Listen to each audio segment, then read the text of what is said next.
We're doing the intro video. Hello?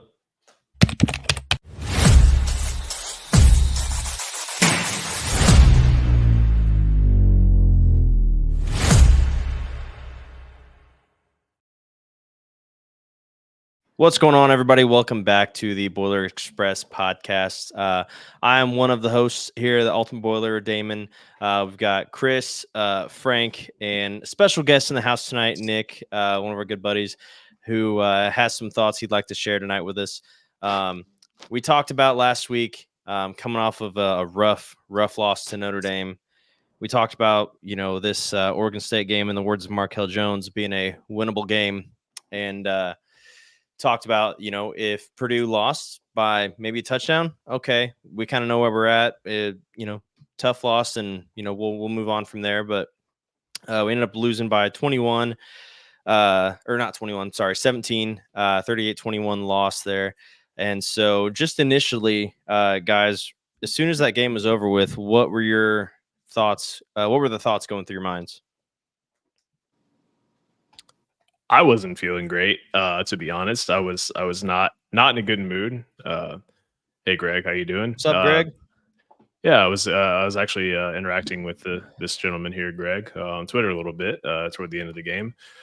Yeah, I wasn't feeling good. I felt like Purdue, had they played mistake-free football and played to their potential, we could be seeing a 10-point win realistically. But I felt like Purdue dug an early hole, in the first quarter, when they basically had, gave up the 14-point swing. They get the third down stop. Oregon State goes for it on fourth down. They stop them. Purdue drives right down the field into the red zone, fumbles it on an option handoff, and then stopped Oregon State, held them to a 3-and-out, and then threw the oddest pick six you'll ever see. I mean, right there is a 14-point swing. And I just felt like, had Purdue gone up, it had 14 points on Oregon State. Oregon State's not a team built to come from behind, as we saw. They like to kind of grind out their drives. They like to run the ball. They like to use a lot of clock. And it felt very frustrating that, going up 14-0 and putting them in a situation that they're uncomfortable with offensively, and giving Purdue a good chance to win. It was right there. It's right there within our grasp. So yeah, I was frustrated. I was really frustrated because the potential was there. We just didn't live up to it. And that was my big takeaway. And I think I agree with something that you said before we went on the air. You were talking about how Purdue played half of a good game. That second quarter and that fourth quarter were pretty good. It seemed like we were able to move the ball, make stops on defense. But, man, it was brutal, especially that third quarter, watching just Oregon State run the option over and over and over again. And it's just like we just didn't have an answer for it. And, yeah, I mean, I'm sure this loss wouldn't have hurt so bad if it wasn't coming off of a absolute just curb stomping from Notre Dame. But, yeah, it was a tough pill to swallow and just kind of added fuel to the fire there. So. Got a comment here. I feel like the offensive scheme is boring and stubborn. Defending the edge is ugly. Second comment here. Do you guys expect to see backups being used in coming games? Good conversation. Yeah, I think let's get Nick and Chris's thoughts on the game. We can hop right into some of these discussion points. Nick, what'd you think?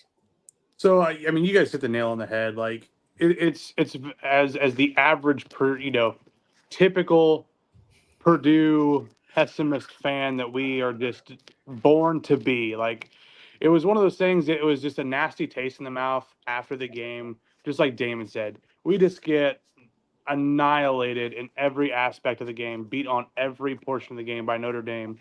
And then we come out against an Oregon State game, which we have thought since day one that this game is very gettable. They're down in talent. They're rebuilding. They have a brand new coach, essentially building a program over, and we come out, spot them 14 points. And they, Oregon State pretty much dominated from the time of possession after that. And like Damon also said, that whole second half they ran the option. At that point, your defense is exhausted. it's hard to go in and make these big plays and get these big stops and, telling yourself, dig deep, go get the stop, go get the sack, go get the pick, get the ball back. And you're just defeated. You're absolutely beaten down. And by the time you get any traction, it's too late. And right now, the offense is just so putrid. Mockaby comes out at the beginning of the game and just starts running the ball down your throat, and you're just like, yes, yes, yes.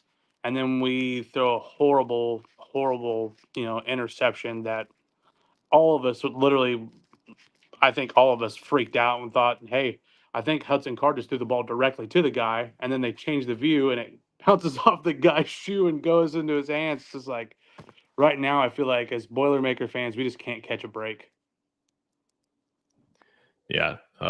Well said, Nick. Chris, what do you think? I don't know. I'm not that. I thought we were going to be 2-1 coming out of non-conference. We're 1-2. So, I mean, I'm not like overly like set my hair on fire. Ultimately, at the end of the day, it just is what it is. I mean, the wide receiver room is pretty thin right now, just for the simple fact that half of everyone's injured. And the guys that aren't injured are dropping balls. So, right. I mean, that becomes problematic. On the defensive side, they just schemed that option and it worked against. I mean, you've got Thieneman who's got to get the pitch guy, because really in a 4-2-5, you can't really have much of anybody else if they're all covering wide receivers. Thieneman's kind of that safety net that you've got to come down and pick him up. But ultimately, it is what it is, and move on to next week. And I feel like from a game feel perspective, it felt like we were able to contain Oregon State a lot better when Antonio Stevens was in the game. When he came out initially with that he was grabbing his wrist, they ran the ball with a little bit more success, and he came back in, and they started having not as much success. I mean, I don't have any stats or data to back that up. It's purely just an observation, but it felt like we were better at stopping the run with him. I mean, he's kind of the new Sanusi Kane, so to speak. He's that 220-pound strong safety who's playing up in the box, so that naturally makes sense. But don't know if anyone else saw that. He was listed on the depth chart for this week. Not that Jamal Edgerton was listed on the depth chart this time last week, and now we hear he's out for an undetermined amount of time. So, yeah, I do want to talk about some of these comments here. The offensive scheme is boring and stubborn. Let's start there on that one. I mean, I feel like Purdue ran the ball really well, and offensively the receivers didn't help much. I felt like the pass blocking was there. I don't like the fact that the offensive line we didn't sub a single player on the offensive line is what I'm trying to get at. But I feel like they did a decent job blocking, but receivers couldn't get separation. And, sometimes when they did, they were just dropping balls. And Max Clare, what did he have, 2 that hit him in the hands? Mm-hmm. Leland Smith could and probably should have caught that deep ball. I mean, they didn't do Card any favors, but we didn't attempt a lot of passes. But I think that when you're running the ball with the success that we were, it's kind of hard to argue against getting away from that. But I just think when you're down at 1.21 points, you shouldn't be running the ball. That's opinion. What I wish Russ was in here, because I really want to know because I keep seeing that stat line at the bottom here. When is the last time a Purdue quarterback had a game of like 7-17 and 56 passing yards? You know what I mean? So I did see a stat. It was, I think, 2007 or 2008 against Northwestern. Okay. Was the last, yeah. It was like it's been a while. Yeah, so 57 yards like of passing. Curtis Painter or Kyle Orton? Or no, yeah, I'll have to find that. And I'm not sure what this comment here is. Russ apparently gives somebody a massage. So, not even I'm just not even gonna address that one. Yeah. So do you let's address this comment here. Do you guys expect to see backups being used in the coming games? Yeah, because everyone's friggin' injured. I mean, this is a good question, and this is I've tried not to be too critical of the coaching staff, but this is something that we heard all off season. going to talk about the offensive line for a second. Again, they did play a good game, I thought. Hudson Card averaged like 3.9 seconds per throw, which is higher than his average. I thought he did a good job, especially in the run game too. But every single starter played every snap. We didn't sub a single guy. And I mean, that to me, that's, I mean, a good thing, but also a really bad thing in that, we're one injury away from having a huge drop off. What outside of the offensive line, what would you guys like to see us starting to play some backups? Like what unit could stand to gain from a little bit more depth and a little bit more rotation? Spicy take here, but if this season is going to turn out how it's going to turn out, put another quarterback in there. Of course. Classic. I'm just saying, if we're gonna have a 2-10 season, put a quarterback in there who's gonna be 3 games in, for Christ's sakes. Yeah. Jesus, well, and isn't this Card's last season of eligibility too? Yes. That's what I'm saying. Yeah. So so if we're going down the toilet, we might as well get get next year's team ready. Use this as you're not the first person I've seen that, I've seen that because on Twitter. it's the Purdue thing, because they still have amnesia from Daryl Hazel running 2 fucking quarterbacks the whole time. Hey, Jeff Brom did that too. I was going to say Jeff Brom did that quite a bit until Aiden O'Connell. Yeah. Oh, that's something I would like to know, because Aiden O'Connell also, because a lot of people every week were saying, Hudson Card, and he's fighting for his life out there. But I feel like Aiden O'Connell also did not have a great offensive line his last 2 years at Purdue, and I feel like I feel like he handled that pretty well.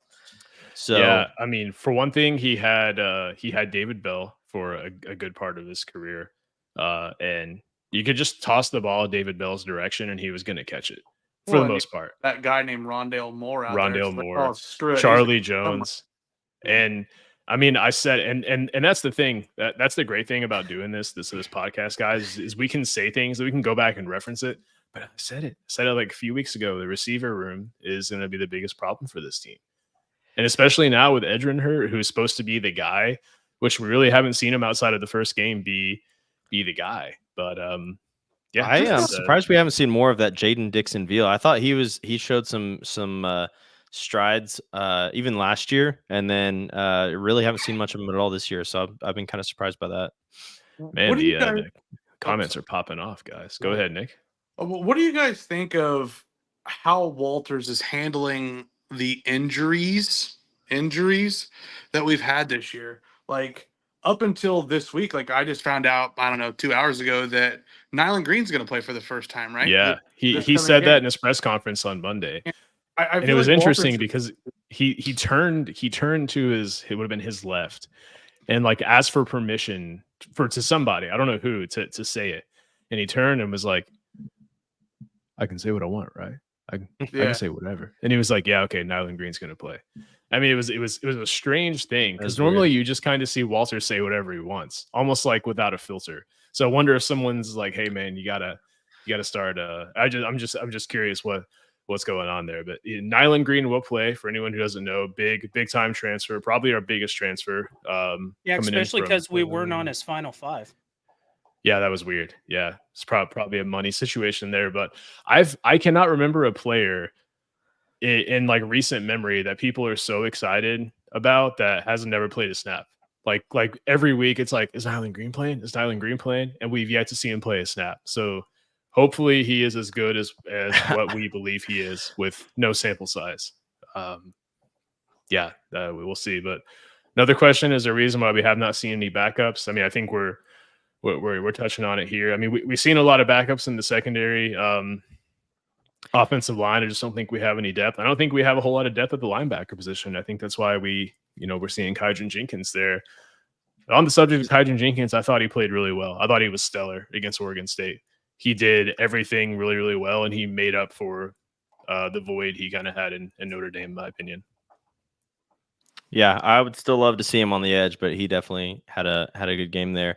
And my whole thing about like Card at Brown or even Davila playing and having Card sit is not because I'm this negative Nancy or whatever, but genuinely, I mean, even Ryan Walters said like after week 2, they thought the sky was falling, and then now they're like, okay, we're like, we kind of know where we're at. We need to get better. So it's like if the coaching staff themselves aren't seeing this year as like a good year or a competitive year, go ahead and get next year's There's team a going.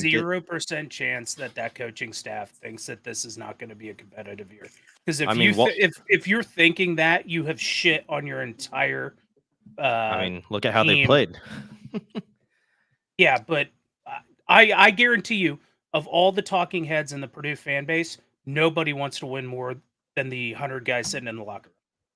Oh yeah, absolutely. But I mean, Walters has been on record saying like that they thought the sky was falling after that Notre Dame game. So if like that's how your coaching staff feels, then Yeah, well, when you get run out of the building, that is. yeah, I mean, but that's what I'm saying. I don't though. know. I don't know if he meant that's how the players are feeling or that's how he was feeling. Or that was just how it felt overall. But I think that was his point, was that like they've gone from the highest of highs in week 1 to the lowest of lows in week 3, and now they're like somewhere in the middle. I think the exact way he described it was oh my god, Russ is already in here with his pack it up comments, dude. I'm about to throw Russ through a window, I swear. Yeah, so trivia question here from Russ. What was Brahms' record in his first 4 years? Oh, dang, I thought it said 3 years. So year 1 we were what, 7-6, right? 7-6 because we beat Arizona. Was he 24-24? I think it was below 500 because I thought his third year we didn't go to a bowl. Well, and so we also have 2020 in there too. And 2020, I mean, was not a complete season, but also wasn't a good season. We had that gut-wrenching loss at Nevada. Okay, well, we have the answer here. I'm skipping some comments. 19-25. Yeah, he's at a point where we'd give him a standing ovation if he returned. Because his last 2 seasons, he won 9 games in each season. Yeah, and I think what everyone is frustrated about, like, and I'm sure everyone has said it out loud. It's just like we have all these big players. Like the big 3 topics of conversation I keep seeing is you have Nyland Green and a few other people that we paid money for, like good money for, and we yet to see them play. You have the other thing is we supposedly have an air raid offense, and you have a quarterback throwing for 7 completions for 56 yards, and then in Notre Dame at halftime we had 58 or 56 total yards of offense in the first half. Notre Dame, I think, is an anomaly, but we were also 8.8 average on the ground. Yeah. So, and that's the thing is people aren't seeing the big picture. Well, and just to clarify the air raid, so the modern air raid offense is it's almost like air raid's not the best name for it anymore, because it started out as a primarily pass offense, but now the main like tenets of an air raid offense are spread and pace, and then you call whatever you. But it's just the whole idea is you're not huddling, you're running with pace, and you're not necessarily throwing a lot. It's like the old Oregon offense when it first came out with that no huddle. So like the original Mike Leach was like 70%, 70% pass, 80% pass, and also you empower the quarterback to sometimes call the plays, but basically audible based on what they see. And that's and again, like it's kind of a weird name, but that's the modern kind of air raid offense. But we're actually seeing it go away in college. It was the dominant offense for several years now. Man, we're just comments everywhere here. So he was 8-6 in his last year, but that was Big Ten West title season. Fans were panicking. I think it wasn't early in the season. Yeah. Gold Fedora guy, I was hoping we'd hear from you. You were at the game. Would love to know a little bit more about that, just what the atmosphere was like and what the stadium was like. It sounded like it was rocking in there, but was disappointed that we didn't use Maccabee more. Then to learn he gained his 2,000th yard. Should have let him eat. I mean, what did he have? 146 yards or something like that? 16 rushes for 168 yards. There it is. Yeah. I mean, that's eating right there. It's crazy though that like he had 168 yards. I feel like he rushed more than 16 times. It just felt like, I mean, he was just going and going. Yeah, it's like we couldn't make up our mind. I just feel like we don't have an identity. Yeah. No, and you're absolutely right. And I think Walters said it great after the second game, in that right now we're both teams. We are the team that blew out Indiana State, and we're the team that had the worst loss in program history. And who is it? Who are we going to be? So right now we exist as both. And I think that this game didn't answer that question. So, what happens now? Like, what do we have to do against Nebraska to just calm the storm a little bit? Do we have to win? Do we have to win convincingly? I mean, what do we have to do? Honestly, just win at this point. But the positive is that it's a familiar foe, right? We're back into Big Ten season. We know what teams do. We know, Matt Rule's in his second year. Like, we know 90% of what the guys or the teams on our schedule are going to do, and their kind of ideas about how they're going to do it. What fears me about Nebraska is that we are going to deal with them on a much smaller scale of what Notre Dame just dealt with. They just got beat at home against a good opponent. Now I feel that, and I think what a lot of people fear is that they're going to come into Purdue and just, lay the hammer down. Patrick Mahomes have a heyday. Yeah, I think I don't even necessarily need a W. A W would be great, but just compete. Don't make it a blowout. Just compete, man. Yeah. And I felt like we saw that for a couple quarters, the second quarter and the fourth quarter against Oregon State. Really in the first two drives of the first quarter outside of the turnovers, against Oregon State. But can we compete for 60? And that's, I don't like the fact that like our definition of like what do we have to do now has kind of fallen to like just show up and compete, but that's kind of where it is right now. And I mean, that's just the unfortunate state of things. I think Nick hit it right on the head though, where he just said earlier that, our team just doesn't have an identity. And I think that's what they need. I personally would love for Purdue to get back to that, like smash mouth in your face, like gritty, mean defense that is going to like terrorize you, especially on our defensive ends. Would love to get back to that. Cause it just feels like we don't have an identity and we never know what to expect when the ball snapped. And so the Huskers are coming to town. It's a noon kickoff. Sounds like there's a chance of rain. What do you guys think? Like, does the rain, like, let's say it does rain, just for the sake of conversation. Does the rain help us or does the rain hurt us? Historically, the rain kills us. Yeah. God, that was always the thing with Brom too. We were like, we could come off like the best game ever, and if it's raining Saturday, we're like, well, that's it, we're done. But like Nick said, I mean, historically the rain has not helped us. I honestly, what I'm nervous about with the rain is not necessarily the game. It's like the crowd, the atmosphere. Like, does this loss to Oregon State compounded with that loss to Notre Dame start to kill game attendance, people showing up? I know that Frank, you're going to be in town, and you even got an email saying that there was some more availability at the Union, hotel and everything. So I just don't want to go back to 30,000, 40,000 people in the crowd, man. I don't think you're going to see that. I don't think it's going to happen right away or anything, but yeah. I don't think it will. I mean, I'd be shocked if it did. I mean, we were 4-8 last year and sold out the first game. So. Nebraska travels too, man. That place, they travel. I mean, there'll be a lot of red in that stadium if we're not careful. Mm-hmm. Yeah, I mean, I've been to some Purdue Nebraska games where it was like I would say 10% Nebraska fan, 15% Nebraska fans there. I mean, yeah, you're right. That's something I didn't consider. So the last thing we want to do is to dwindle our own attendance, and now it becomes 50-50, right? So it basically becomes a neutral game. But yeah, they do show up for their team. It's a good question here. I feel like this will prompt some conversation. Will the fans allow the coach enough time to get established? So, absolutely not. How much time does he need? We can talk about that. That's a great question. The first thing I want to say is there's a caveat here in that the fans will not. I don't think the fans are going to be the ones deciding this. Donors maybe, but like the fans are going to be the one deciding this. But like, let's say we don't win another game this season.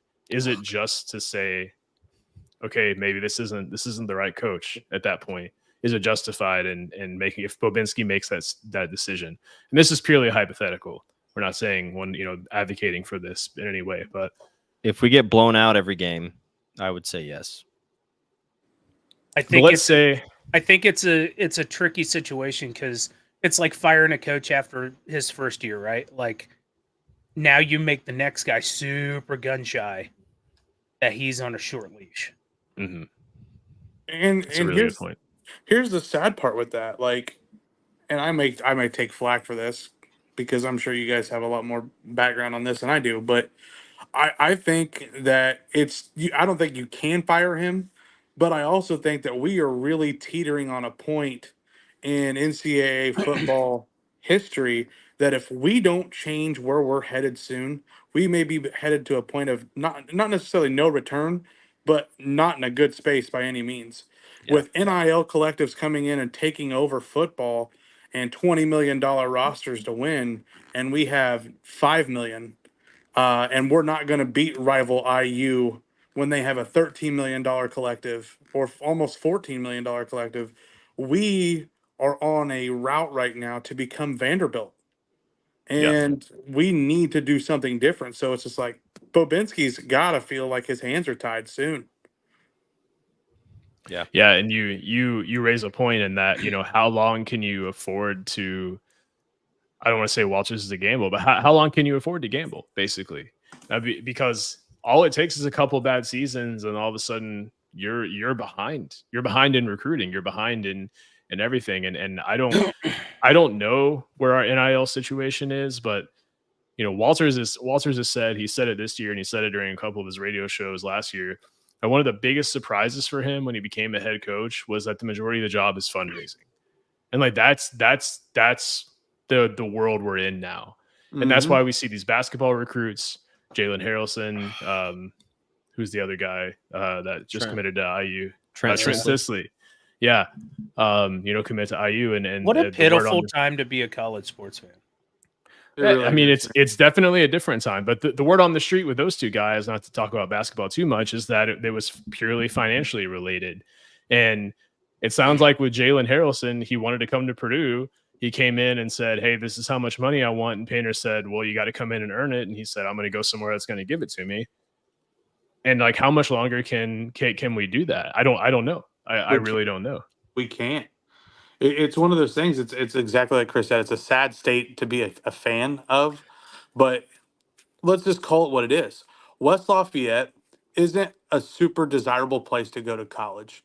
The campus is outdated but getting better. The weather isn't fantastic. It's cold in the winter. It's blazing hot and humid in the summer. And for you to get the South talent, Bend's not a great place. South Bend is neither is Michigan. No, it's not. But the difference is in Michigan, they just won a national championship. And so you can get those kids. And like Ohio State, if you can compete year in and year out, kids want to go somewhere where they get exposure to get to the next level. And if you're playing at noon on Fridays and Saturday, or well, if you're playing football on Friday nights or noon on Saturday, you ain't getting a lot of exposure. You're gonna. I would disagree with that. I disagree with that. They just had Texas versus Michigan at noon. Yeah, that was a freak anomaly, and people were upset about that. I think the big noon kickoff is bringing more establishment. Like, I mean, Alabama and Wisconsin was also a noon game. I think it's coming around because now that you've got these games on Thursdays and Fridays, you've got more of an opportunity to have those bigger matchups at noon to make it a full slate of decent college football instead of everything at night. But one thing that I feel Damon's been trying to say something for like 30 minutes. Go ahead, Damon. I'm sorry. No, you're good. No, I was just gonna say that I honestly, with this NIL stuff, I know that some of it makes it like difficult to be a college sports fan, but I also feel like it gives Purdue its best chance to be a competitive football team if we can get the NIL collective going and competitive and keeping up with the Joneses, I guess you could say. I feel like it gives Purdue its best chance to do that, because if we can shell out the money, the player's not going to care what what our tradition is, but necessarily. But then you also have the risk of having a guy on your team who's coming in there for his own sake. And so there's pros and cons with it, but I also feel like the NIL gives us our best chance to be a really competitive football team. Yeah, and I think that one thing too is that the one advantage to being in a slightly down state, let's say, is that you can sell playing time to potential recruits. And I don't know this for a fact, but I feel like that had to be part of the pitch to Rondale Moore. Hey man, stay committed to Texas and maybe play your junior year. Maybe. Or come to Purdue and break the single game scrimmage yards in your very first game as a true freshman and become an All-American. I mean, that, like, if he goes to Texas, does he end up in the NFL? Maybe. We don't know. But, I mean, he had a lot more exposure by coming to – so I think that's the one thing you can sell. Because right now, if I'm a good wide receiver transfer, I'd consider coming to Purdue. Like, hey, man, like our wide receivers so far, they haven't been great. They haven't been fantastic. And sorry. I'm just saying, so that's we have opportunity and we have playing time. I hate that we're thinking this far ahead in terms of recruiting and being down, but I mean I think that's why we picked up so many offensive linemen at the transfer portal, because we needed them. So, and Russ brings up a good point in that second comment. He says we exchanged players with SEC schools in the portal. They just need time on the field, and that's exactly it. I mean, the two wide receivers we got from Georgia haven't seen the field. Yep. Morissette, right? Oh yeah, he did. Yeah, okay. yeah. For some reason, I thought he actually leads the team in touchdowns, I believe. Oh, nice. He has 2 touchdowns. Yeah. But I mean, that's most of it. Is like 3 games. Is like brutal stat. But regardless, I think that it is important to remember that a lot of the talent we brought in this year just hasn't been on the field yet because they're injured. And when you have jackasses who are like, "Oh, I bet they don't see a single down." There you go. That's what I was just about to say. That has made me so mad that narrative has been perpetuated. Like, they just came here to get their check. They never intended to play. Yeah, like a 5-star kid who only 50 players or whatever it is get 5-star rankings out of high school just says, I think I'm just going to get paid and not actually play. What?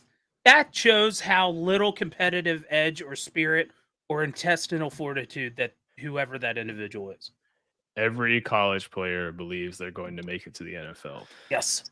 I mean, and if you don't, you're probably not playing in college. It's that competitive drive that keeps you going.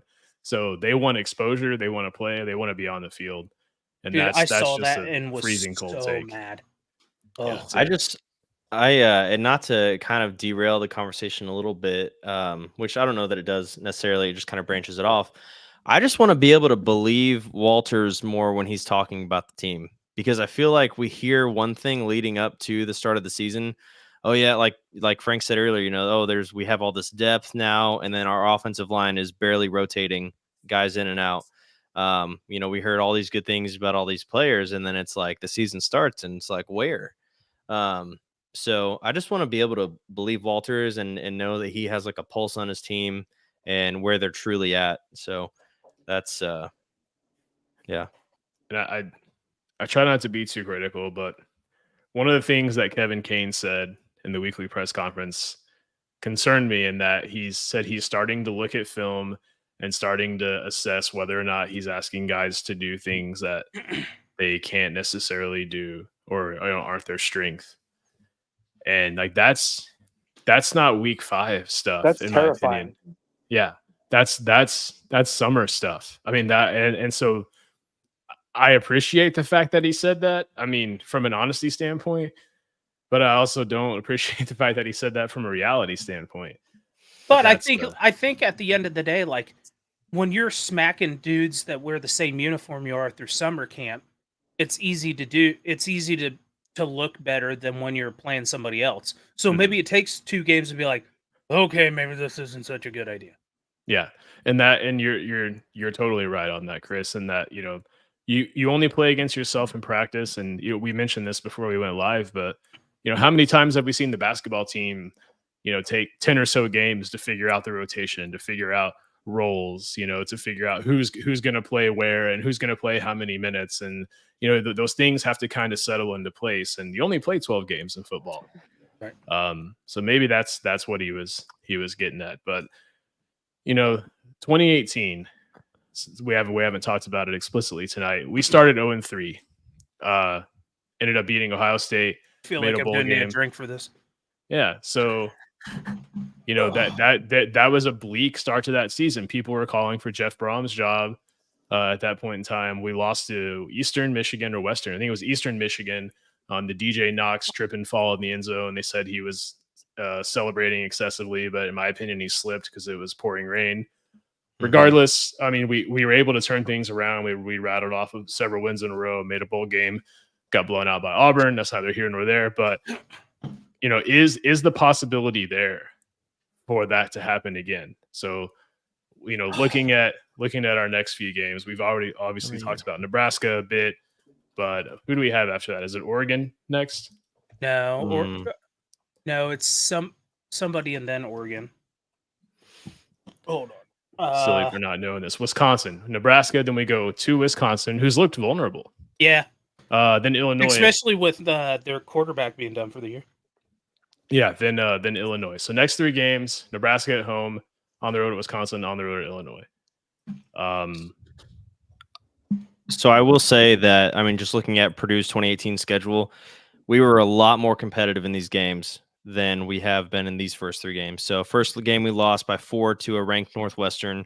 Second game we lost by 1 to Eastern Michigan because Rain is an All-American, 5-star All-American linebacker against any Jeff Brom coach team. It was a brutal game.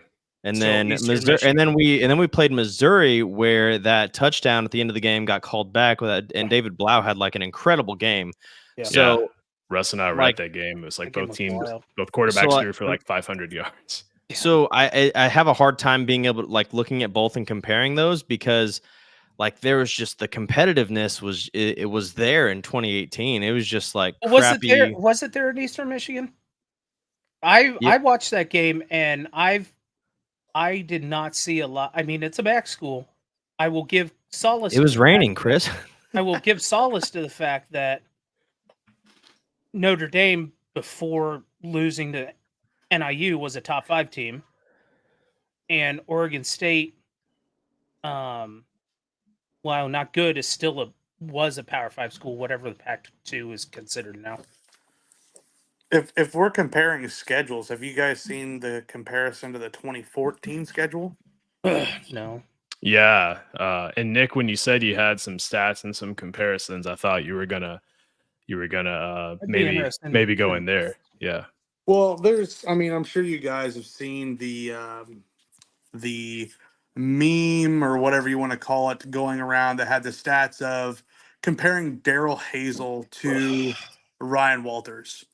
And their first 3 games of one season. Yeah, I know Chris is going to get real frustrated here. I think Daryl Hazel in the first 3 games of that 2014 season, which is his second year as a head coach at Purdue, the difference between the two is we have scored 3 more points than Daryl Hazel did in his second year, and had 50 more yards of total offense, essentially. The schedules are almost parallel. They had Notre Dame in the schedule. We had ISU as the opening game, who we won big. No. We had Eastern. We had Western Michigan, Central Michigan, and Notre Dame. And we had ISU in there. We did not. Or ISU was the following year. That was 13. That was yeah. So it's kind of a comparable schedule. Here's the thing, though, that a lot of people aren't putting into comparison. Our roster right now is, I would say, way better than that roster was back then. You did have some studs that at that time we didn't know were going to be who they were, and maybe we have that right now. But I have, on the subject of where I was headed with this, is there is just a sneaking suspicion in my gut that we are going to beat Penn State or Oregon. Okay, I love that. I love that. I'm here for it to see that. I just want to go ahead, Frank. Go ahead, Danny. I just want to say that so I don't think those schedules are comparable just because the first game against Western Michigan, I was actually at all three of those games. The first game against Western Michigan, we won by 7. It was like a shootout. It was like, I think we won like 42-35. Second game against Central Michigan, we were down 21-0 in the first quarter. And it was a blowout loss to Central Michigan. And then we were competitive against Notre Dame at home. We were up 14-0 against Notre Dame, and then they came back and beat us in the fourth quarter. So that was like a wildly confusing season. But I agree that on paper, this is a much more talented team, but I just can't see this team getting blown out by a MAC school. I mean, No, this not team's at all. not good. I mean, they haven't been good yet, just to be fair, but I can't see that happening. But yes, the previous year we won by a last-minute touchdown to Indiana State, which was scary. And I just want to say too that like even in all this frustration that we're all sharing, like we all want Coach Walters to succeed. We all want him to be the guy. It's not that we're calling for his head or whatever, but it's also that we care. I think we all care more about Purdue than we do Ryan Walters. I mean, that might sound cold and harsh to say, but yeah. So I just don't want that to get lost. You know, even if Coach. The frustration that we're sharing. Yeah, we know he listens. So love you, Coach. But you know, the frustration that we're all sharing, it's not because we you know, it's just because we just want Purdue to be competitive football. We want Purdue to be the gritty blue collar nose to the grindstone team that we all grew up knowing and loving. And so just want to make that clear that I'm not like this super negative, like, oh, burn it all down and start over. But you know, it's just sharing the frustration there. So Nick, you have some supporters there in the comments here. What was the note? I want to know how I can break it. Oh, it was just he was saying that, you know, our current team is better than Hazel's second year, and that the schedules. I disagree with the schedules being comparable, but I mean, schedules aren't even close in my opinion. But Damon, you asked a question a few days ago, and you said that this team is better on paper than any one of Brahms' teams. I don't know. I looked at Brahms' teams that night after that game, and I'm not on paper. I think on paper, yes, but you look at the team Brahm inherited. There's a lot of guys in the NFL on that team, like Danny E, Marcus Bailey, Derek Barnes, Juwan Bentley, mostly on the defensive side. Guys that are still in the league. Yeah, it's crazy. Now, I mean, and to Nick's point, we didn't know that at the time, but on paper, I mean, as far as stars go, I think this is this the best team we've had in the last, let's say, 6 years on paper? Yeah. And if not, who is? I would totally agree with that. I think just the transfer portal, people who have been brought in, but at the same time, we lost a lot, right? Yeah. We lost Deion Burks. We lost Nick Scorton. Yeah. Come on home, We Nick. lost TJ Sheffield. Yeah. TJ Sheffield would be great, right? Oh, yeah. love Burks to have and him. back. Yeah. Yeah. Okay. But I'd rather have Sheffield. Yeah. But anybody who can catch a ball right now, the big issue we're having on on offense is the lack of being able to get separation, catch passes that hit you in the hands. Well, no, get separation. Yeah. That's where I think we're running into problems. I don't understand why. But I think player-wise, yeah. I mean, we've got 5-star guys. We've got top 20 rated recruits out of high school. We've got, good players. Terry and Grant. All those guys are good players. It's just getting it to mesh together, and that's sometimes the problem with the transfer portal. And we talk about it in basketball, right? Look at a team like Illinois who flips damn near its whole roster, and you've got to have some time to gel and mesh together. Doesn't matter how many practices you go through. Once you're in live fire situations, it becomes you go back to instinct, and sometimes your instinct of where that guy's going to be is not where he's going to be. Yeah, it's becoming an annual tradition with Illinois. It's just it's a lose 5 guys to the transfer portal and bring in 5 guys from the transfer portal. And I mean, I'm not knocking it. It's just, it's a tactic for sure. How many years do each of the NIL players have? That is just tough depends. to understand. Yeah, it is. Yeah, it is like, tough to understand. Like seems like college Cardis' eligibility is just a choice at this point. Yeah. I think Edrin has 1 more year. He does. That I looked up earlier this season. I Let's see. Card's done. I know that. Mhm. We're talking about transfer players. Jenkins will be done. Jenkins is done. Yeah, he's a lifer. He's been here since the beginning. Nyland Green will have 2 more years. I think he'll have 2 more years because we talked about because he's already used his redshirt year because when we Madden thought we done? may not see him. What's that, Nick? Is Madden done? No, I think he's got we don't know. We don't know yet. He did get injured. Him and Joe Anderson got injured, and they're both on the depth chart, but that doesn't mean anything at this point. Damon, Russ disagrees with us. Russ, the key there On is paper, what we're Russ. saying is on paper. On paper. Yeah. We're talking Execution stars. is one thing. We're talking stars here. Yeah. Not best overall team. I mean, yes, the team that took us to a Big Ten West championship had a walk-on quarterback. Or a quarterback who at one point was a walk-on, but did have a walk-on running back at that time. Mockery was still a walk-on. Nick Saban said it best 2 weeks ago, boys. You can have a $20 million rosters, but if you don't put the right guys on the field, that doesn't mean crap.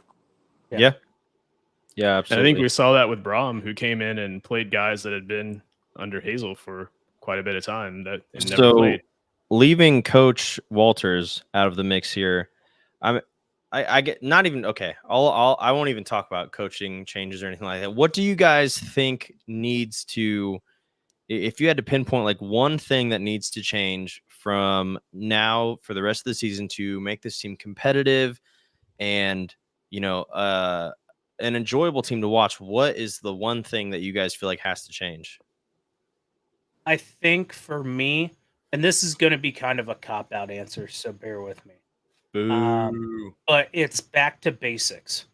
Catching the football, tackling, running your routes, blocking assignment. It's just doing the little things, right? I was such a big fan when I saw the video of them lining up their shoes or their cleats during fall camp. I thought that was super cool, awesome. Like that is an attention to detail kind of thing. And that's not translating. And I think it needs to get back to the attention to detail, for lack of a better way to put it. Yeah, Russ is fired up. He says, "Explain paper their ratings out of high school." That's exactly it, Russ. Yeah, that's what 247 says about these guys and how many stars they want to put next to their name. That's all.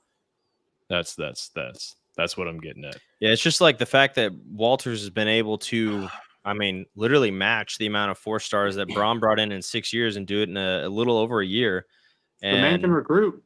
Yeah, he can recruit like hell. Shout out to Nate Dennison, who I think is like he's like a director of recruiting because I think he even worked for Braum and it was a hell of a recruiter then as well. So yeah, that's what we're talking about there, Russ, is purely like out of high school guys. I think the thing that needs to change to get us like back on track, so to speak, is we can't start from behind. As much as we have been labeled, or the offense has been labeled the air raid, which is not technically correct, we are a smash mouth, run the ball down your throat with Devin Mockabee team. That's our bread and butter. We need to get back to where we can do that. And you can't run the ball effectively when you're behind 2 touchdowns immediately. You got to be able to establish the run and go. I think that's what we need to get back to. Yeah, I'm gonna have to, Chris. I'm just gonna have to echo your answer. I think that there's so many minor things that we're doing just sloppy, dropping passes, tackling. So against Notre Dame, that was the big story. We missed a lot of tackles. 30 tackles, right? Yeah. The broadcast said 30, but that's not broadcast. Not I believed it too. I was like, oh hell yeah, 30. Thank God they are a Pac-2 station. I looked it up. I looked it up during the game. That was completely false.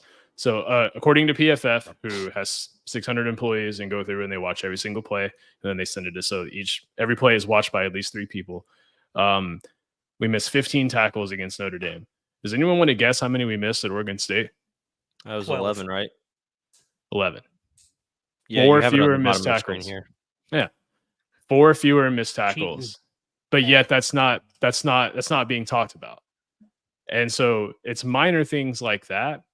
And who was it? Who was it for Purdue that caught the pass and tried to run over the defender, and that defender just picked him up and slammed him. It was Leland Smith or Jaden Dixon-Veal. That sounds right. But it was in the fourth quarter, and I just thought that's like fundamental tackling. That's like he wrapped him up, picked him up, and slammed him. And then there was nothing cute about it. It was like it was fundamentally sound. I remember thinking, I wish our players would tackle that way. And so like those are things that I feel like are more easily cleaned up. But like, I mean, how many times in the last 2 games has the ball hit the receiver in the hands, or there's just been a slight miscommunication on a route? Or I mean, we can't fumble the ball on an option handoff. I mean, just tiny things like that if we just clean up, I mean, I feel like this team would probably be 2-1 right now if we just cleaned up those tiny things. And so that's what I want to see cleaned up. That, and I want to see just a little bit more try from the receivers. That's really the big thing. Yeah. But Damon, what about you? Yeah. Russ I'm is trying to go. No, he's fired up. Can't believe we used the basis of paper for that discussion. Won't ever happen again. But and a lot of the guys that you listed here, Russ, were 3-star guys coming out of high school. I think Horvath. I don't even think Bell and GK3 were both 4s. Mm-hmm. Jalen Graham, I don't remember. I think Rashawn and Sheffield were like the guys that towed 3- and 4-star. They were like, it depended on what site you looked at. AOC was, I mean, he was a junior college or D3 school transfer. Burks was a 3 Horvath, or 4. We were his only offer. Same with Jackson. We were his only Kane was D1 a 3-star. offer. Yeah, Trice was an underrecruited guy. Trice is from Hopkinsville, Kentucky, and he was a 3-star guy. Nick, what you got? Just out of curiosity, do you guys think that this situation, like, and the current state of affairs with our team, doesn't it make it a little bit more bitter looking south and seeing IU, who has played no one, go 4-0 with a brand new coach? And no, that's exactly why they played no one. Screw those. So would you rather have our situation or their situation right now? Oh, I would definitely rather have ours. Really? Oh yeah, and the reason why is they're about to get a rude awakening. They're about to get a rude awakening. Iron strengthens iron. So I've looked at strength of schedule according to PFF. You can take their strength of schedule for whatever it's worth, but to date, and that's one thing I love about PFF is they separate out the schedule you've played to date and the schedule you have remaining into 2 separate categories. To date, IU has played the 10th easiest schedule in D1. I'm shocked.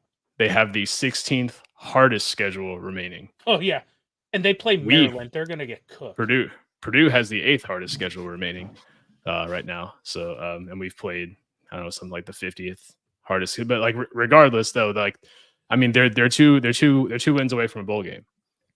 I mean, and that's a good situation to be in. Mm-hmm. Yeah, I think they're in a rude awakening. They're in for a rude awakening too, though. I hope so. And they're 2 wins away from a bowl game. Are they going to get those 2 wins in the Big Ten? They play Maryland, Northwestern, Nebraska, Washington, Michigan State, Michigan, Ohio State, and us. Yeah, Can you imagine going 4-0 and missing a bowl game? Jeez. Yeah, or even worse, they go 6-6. They go to the Little Caesars Bowl and they get beat by 80 by LSU. I mean, who's done that? It was the Cheez-It Bowl. I'll never forget that game. And 2/3 of our team was so hot. So Damon, what needs to change in your opinion to get this team back on track? Well, to get the team back on track, I just want to see like tough, gritty like plays. I want to see dudes. I just want the defense to set the edge better, and That's to just knock some dudes on their asses, man. Make them regret having to play Purdue. Be like, damn, that team up north, they've got some dudes on their team. They have some dogs on their team. I want the teams coming in to know when they play Purdue, they may come out with the win, but they're going to get knocked around. They're going to get laid on their ass, and there's probably going to be some guys that are banged up after the game's over with. Like, that is what I want Purdue football to be. have fun on offense and beat the shit out of the team when you're on defense like that. So specifically, I don't know. I just want like a gritty, tough, mean team, and I just feel like we're kind of soft in some areas. So that's what I would like to see. But as far as like this whole strength of schedule thing, I know we a lot of us hang our hats on that. I would also not be mad if Purdue was like, you know what, maybe like I'm not saying we should switch it up completely and have like the 10th easiest schedule in college football, but also I feel like maybe we shouldn't give ourselves one of the toughest schedules in the entire college football landscape every year. So I mean, next year we do exactly what Greg is talking about. We play Ball State at home, Southern Illinois at home, and at Notre Dame. Yeah, and that is the ideal for me. That's the ideal scenario for me, because Walters has talked about it too on his radio show. There is no strength of schedule component in college football. Like there's no net like we have in basketball, which factors in. Yeah. Okay, well I didn't realize that. Yeah, you blew but that out comes Jacksonville up with the committee, State. doesn't it? Doesn't the committee? But all the SEC schools do it. The SEC schools they play 4 non-con games and they schedule 4 cupcakes. Yeah, because they don't want to risk a loss, and so that's, I think, as much as I don't like it, the college football world is trending that way. And Walters has said like you don't get extra points for scheduling a tough non-con, so that he doesn't see the reason. But I think and what Chris is referencing is a comment here, basically saying, can we play a school like Notre Dame and then 2 directional schools? I think that is a good mix.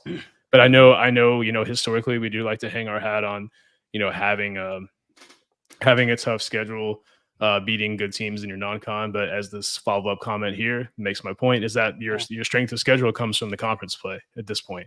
But and so, I wouldn't. Oh, sorry. No, go ahead. I wouldn't mind. So, like, I like the idea of the directional school in Notre Dame. If Notre Dame's going to continue to be a game on the schedule going forward, but I don't know that it is. So I am more of a fan of maybe like a 2-for-1. So like say you schedule a really good team against a Notre Dame type and then another game against a Eastern Kentucky for the blind, and then one in the middle, like an SMU, a TCU, Kansas, Kansas State, somebody. So you get a little bit of everything. State, no, thank you. So you get a little bit of everything, though, is like you get the low end, the middle, and the high end. And that really gives you an idea of where you are as a team. Yeah. That's just my thought. And as Gold Fedora, as the guy says, I mean, Walters is inheriting a schedule that's been set for quite some time now. Yeah. But, Chris, I'm looking even 2 years ahead now to 2026. 2026, we go right back to our old ways. We start with Wake Forest at home. Then we play Indiana State, and then we have Notre Dame. So that's actually, for me, that's a game that's a schedule that I'm not totally against. Like, I like that idea. I don't feel like Wake Forest is that. Following season, we open at Notre Dame, then we have North Carolina at home. So Power 5. For some reason, I have in the back of my mind, because they announced this like forever ago, I think like 3 or 4 years ago, that we play. I think we have a home and home with Ole Miss in like 2034 and 33. Yeah. So looking forward to that game. Yeah. And so I'm up through 2028, and up through 2028. Well, I haven't looked any further than that. We are playing 2 Power 5 opponents in our non-con. Yeah. And so, I mean, that seems like that is the foreseeable future for now. And I mean, so 2029, we play UConn and Vanderbilt, and that's the only 2 games on the schedule so far. So, yeah, I mean, but both of those games, the UConn and Vanderbilt are the away options from, or the home and away options from the games we played. But I could see like 27, 26, maybe some of those games mix up. We haven't talked a ton about Nebraska. I feel like we have to mention Dylan Raiola for just a second. I am on a hard out here, boys. So I'm gonna have to pop off.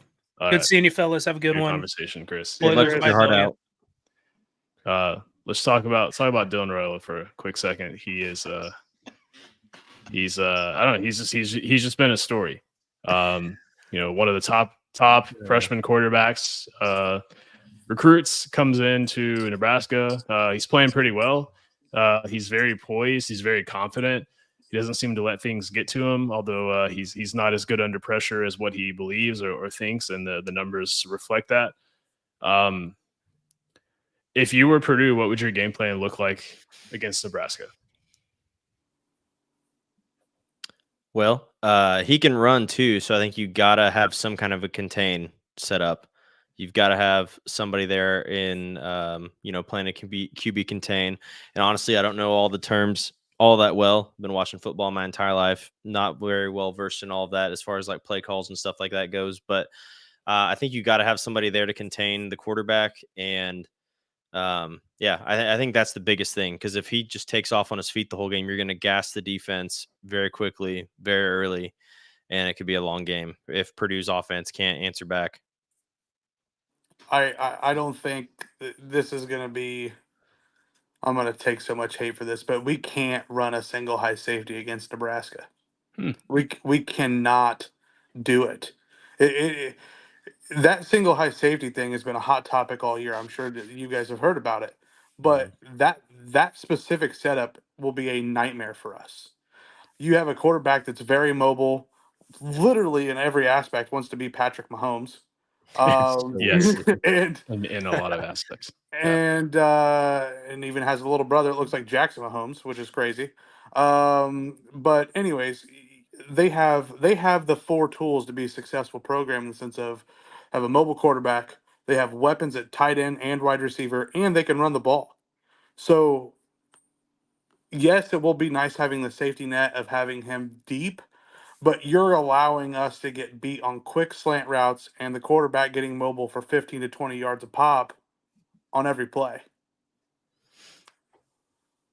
Yeah. I think I think you make a really good point. I think, and that's where I think the rain could possibly throw a wrench into this game for Nebraska.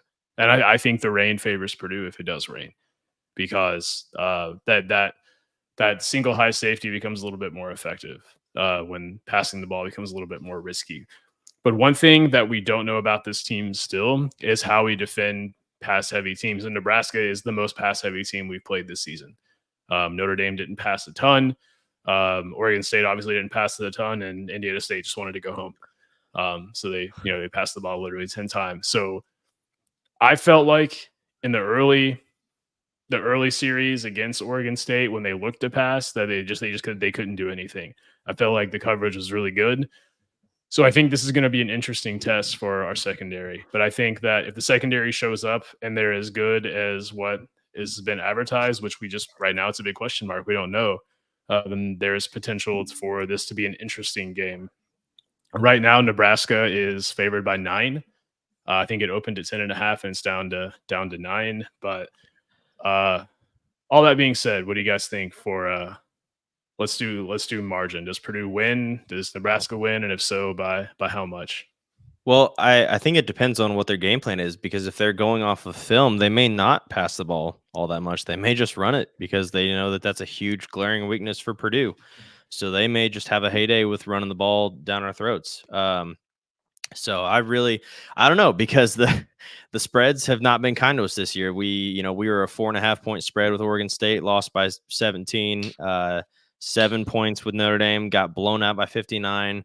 So I really don't know. Is that with us being a 9 point, them being 9 point favorites, it sounds like we're going to get blown out by 45. So, I'm not saying that to be like a dick or anything. I just, I genuinely, I don't know. I just need to see some, I don't know. I need to see something different from Purdue football right now.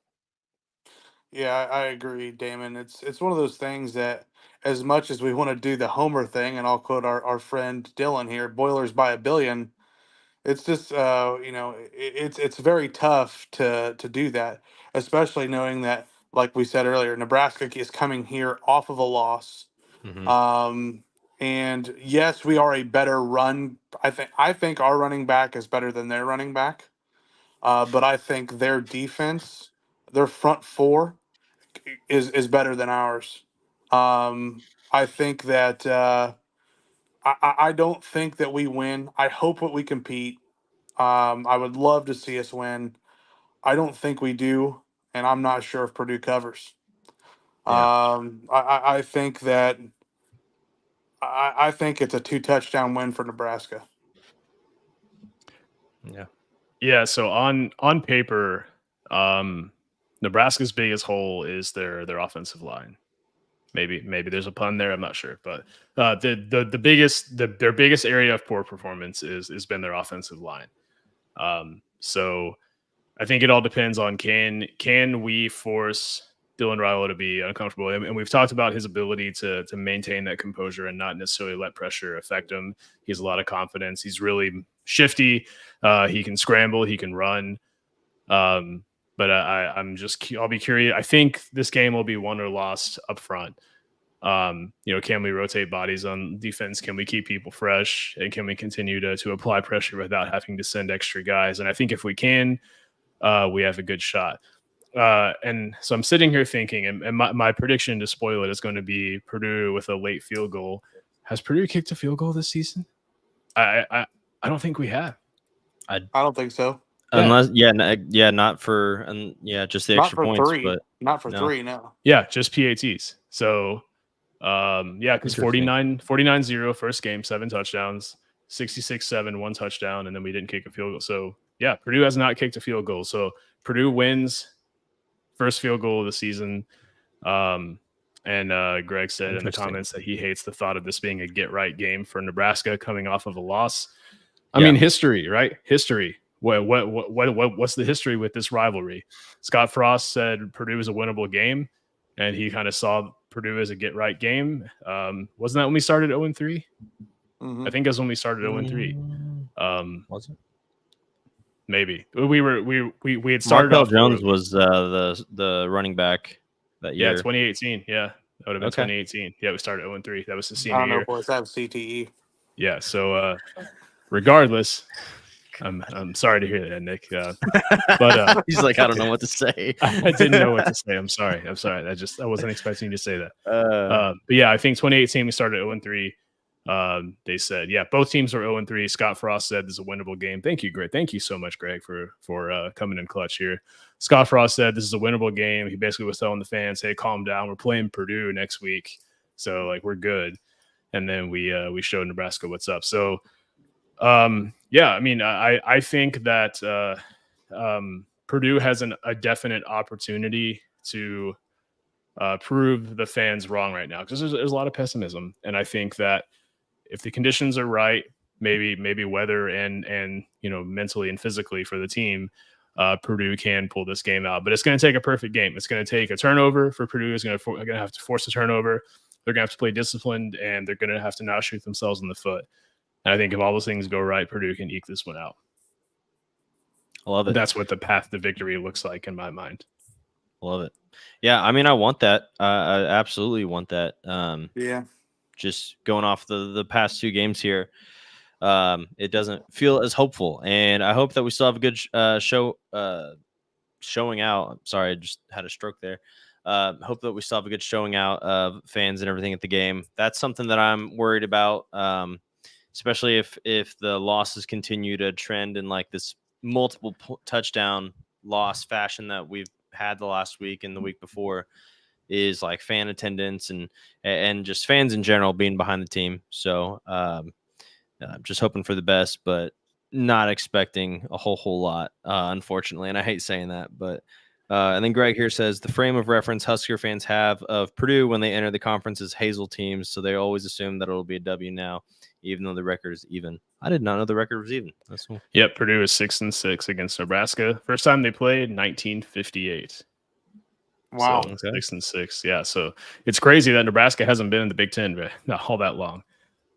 So yeah, then we're in the West, so we played them every year. But was it 2012?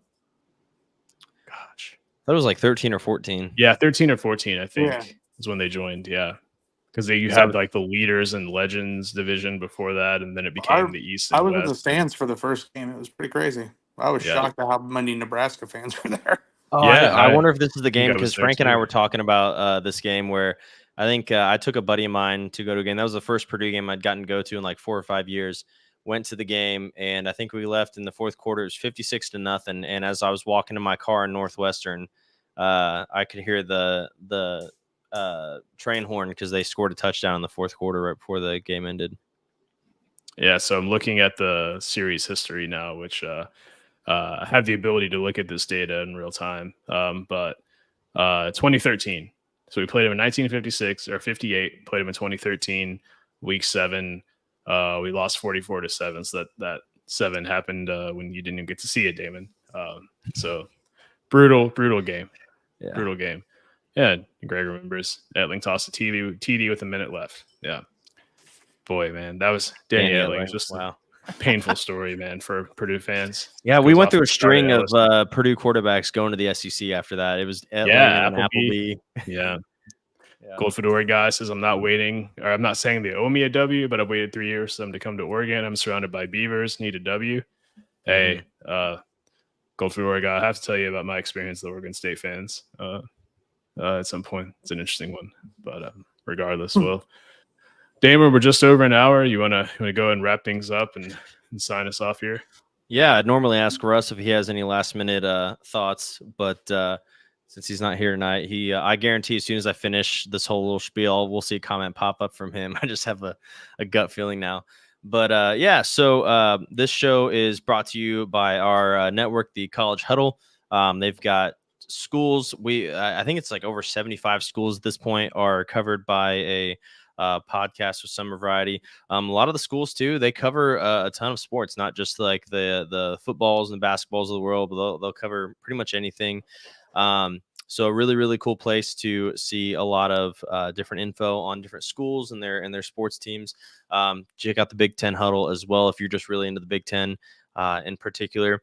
And then I believe the shirt that I'm wearing right now is a Martin Vintage. So go to martinvintage.com, get you a code, get you a shirt at checkout. Use code BXP, get 10% off there as well.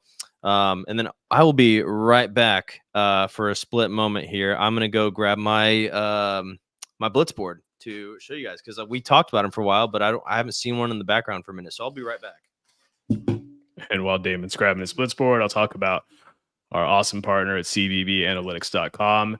Definitely go check them out. You can get a free subscription, which allows you to see stats for one team. So you can go on there and get your account, see stats for Purdue, anything you'd want to know, player-specific stats, team-specific stats, things you never thought you wanted to know. You'll see it on there. And then Damon showing off his Blitz board there. Damon, why don't you tell us about the Blitz board? Dude, it's sick. And I mean, it's so customizable. This is our old logo on it. But I mean, this is amazing. We've got the railroad tracks in the end zone. You've got the gold markers here for the yardage on the side. And that's what's so cool about Cincy Blitz boards is it's so customizable. Like literally you could think of anything. I don't know if they did it or not. I remember when they were making Russ's, I asked them to put hashtag Russ is old and hide it somewhere on there. I don't know if they ever did, but extremely customizable, very durable, really good product. And honestly, it's a game that it has its set of rules, but there's a ton of stuff that you could add to it as well. I was talking to the guys last year when they came up for a game and they invited us to their tailgate. I'm trying to remember which game that was. But so they were just telling me all the different ways that you can play Blitz board. Really, really good product, really fun for tailgates, for just stuff in general. So that's College Huddle. I think you just talked about CBB Analytics. CBB Analytics. Yeah, so I think we're good there. Hoping and praying for a win. That would be great. Hopefully we can get back on the horse, be 2-2, get a win going into conference play. But we'll see. Hopefully the Purdue proves us wrong and plays a great game and everything lines up. And Frank's prediction of a game-winning field goal happens. So potentially going to be at the game Saturday. So I would love to see you guys there at the game. I think we'll probably do a meetup at the train during halftime if it's not pouring down. So other than that, boiler up, hammer down, and let's beat Nebraska. Let's do it. Love it. Boiler up.